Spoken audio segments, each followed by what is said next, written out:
purpose of this video is to explore the functions and features of various display technologies.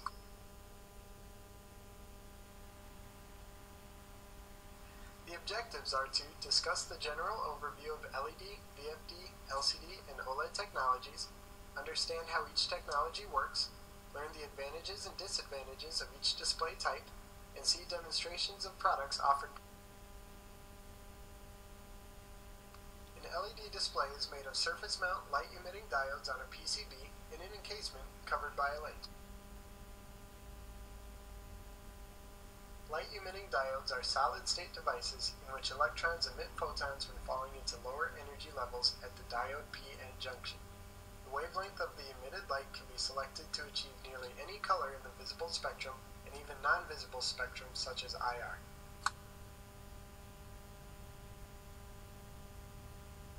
LED displays are used in many different applications, including automotive, industrial, audio-video, and consumer products. Each segment in an LED display can be custom shape and size and is driven independently from the other segments. The segments can be driven with static voltage or multiplexed using PWM to control the brightness. As LEDs are current-driven devices, the forward current for full brightness is typically 20 milliamps per die. As more segments are turned on, the more current the display will draw. A display with 48 segments on will draw 960 milliamps at 100% brightness. Note that not all segments are normally on at a time. The typical forward voltage of common LEDs is 2.1 volt for red and 3.3 volt for blue. Operating temperature for LED displays is negative 25 degrees C to plus 85 degrees C. The typical lifetime of LED displays is 100,000 hours to half brightness for each segment. At half brightness, the display may still be usable, but the dim performance may be easily noticed next to a new display.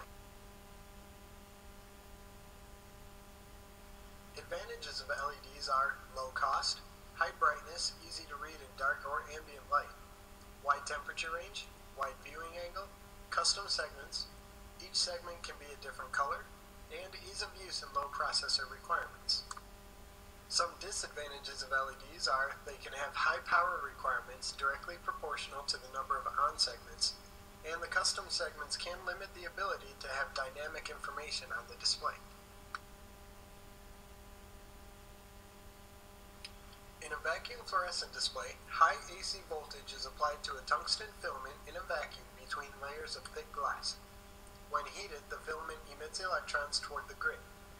Each segment or pixel in the display is a positively charged anode doped with phosphor, which glows when excited by electrons. The grid is then either positively or negatively charged to either accelerate or repel the electrons, thereby turning on or off a segment.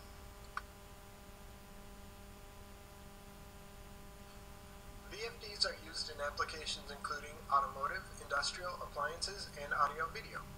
Vacuum fluorescent displays can be made as just the glass with pins, or as a full module. As just glass, the filament AC voltage and the grid and segment DC voltages must be applied. As a module, the filament AC voltages generated onboard, and the built-in controller receives parallel or serial instructions and displays the desired characters. A color filter is then applied to the front of the display to change the traffic light green color to nearly any desired color. The typical power supply for the filament is 120 milliamps at 2.4 volt AC. The typical power supply for the anode and grid is approximately 10 milliamps each at 20 volt peak to peak. Total power for a VF module is typically 300 milliamps. Operating temperature for VFDs is negative 40 degrees C to plus 85 degrees C. The typical lifetime of a vacuum fluorescent display decreases as the size increases, but is typically between 50,000 to 100,000 hours to half brightness. At half brightness, the display may still be usable, but the dim performance will be easily noticed next to a new display. Some advantages of VFDs are their wide viewing angle, high brightness and easy to read in dark or ambient light, wide temperature range, and the rugged high-performance technology with a long lifetime. The disadvantages of VFDs are the plain glass requires AC and DC voltages, the module requires high power to drive the filament at all times, high cost, and a filter is required to get your desired color. crystal displays are made by filling a liquid crystal material between two pieces of polarized glass. In the normal state, the liquid crystal molecules are aligned. Since the two glass layers are polarized in perpendicular directions, the light from the backlight or reflector is blocked. When a segment or pixel is blocked and dark, it is in the on state. When voltage is applied to the liquid crystal, it twists in direct relationship with the applied voltage up to 90 degrees. The more the liquid crystals twist, the more light from the backlight or reflector is polarized to match the polarization of the front glass, making the pixel lighter toward the off state. LCD displays are used in almost any type of product, from automotive, medical, handheld, industrial, and consumer applications. LCDs require either ambient light to be reflected or a backlight to transmit light. LCDs are most often made as modules with a controller. The built-in controller provides the required voltages to twist the liquid crystal material. The controller receives parallel or serial instructions to display the desired fonts or turn on the selected pixels.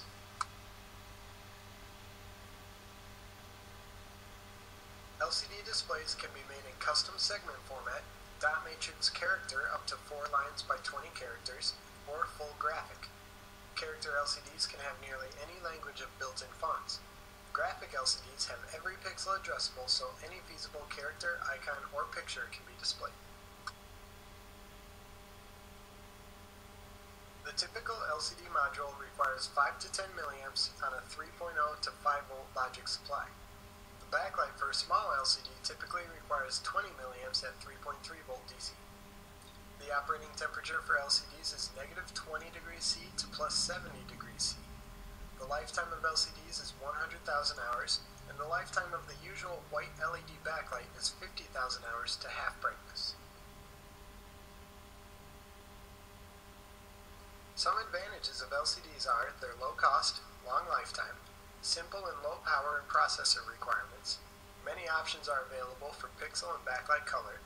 They're easy to customize size.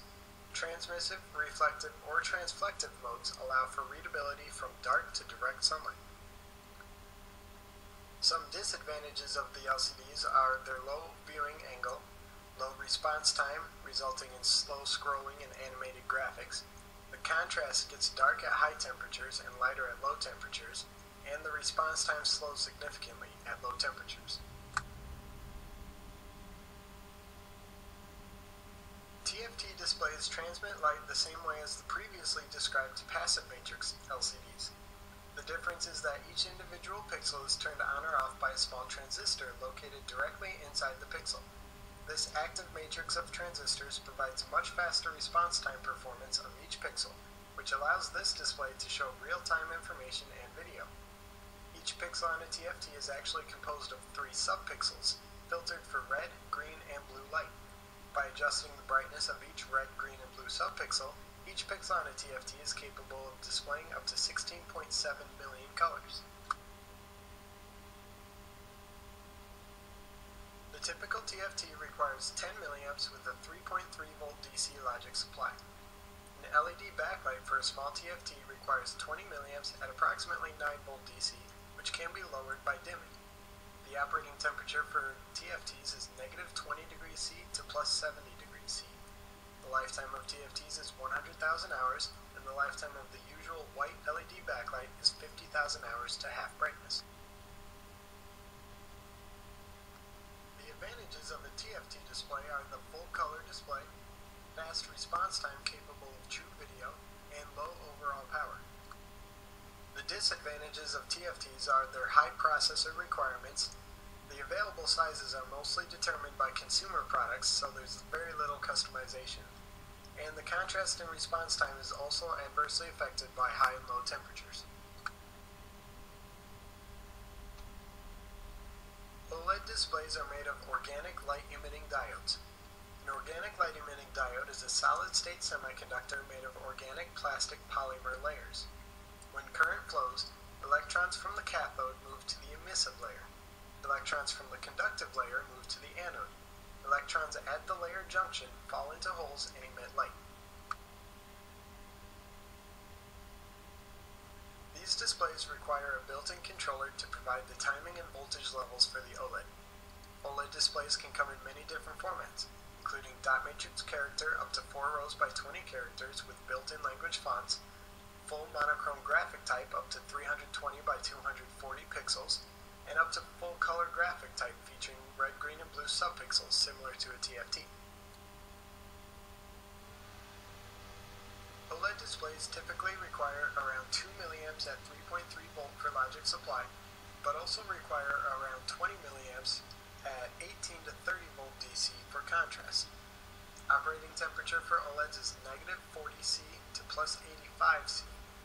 Lifetime of an OLED depends on the color. Yellow and green are 100,000 hours to half brightness, white is only 35,000 hours to half brightness. At half brightness, the display may still be usable, but the dim performance will be easily noticed next to a new display. The advantages of OLED displays are monochrome or full color available in character or graphic, the fast response time capable of true video, low overall power consumption, built-in controllers provide ease of use, greater than 160-degree viewing angle, high contrast ratio and brightness, and the contrast and response time remain throughout the entire temperature range. Some disadvantages of OLEDs are they can require up to 30 volt for contrast power, and some colors have low lifetime.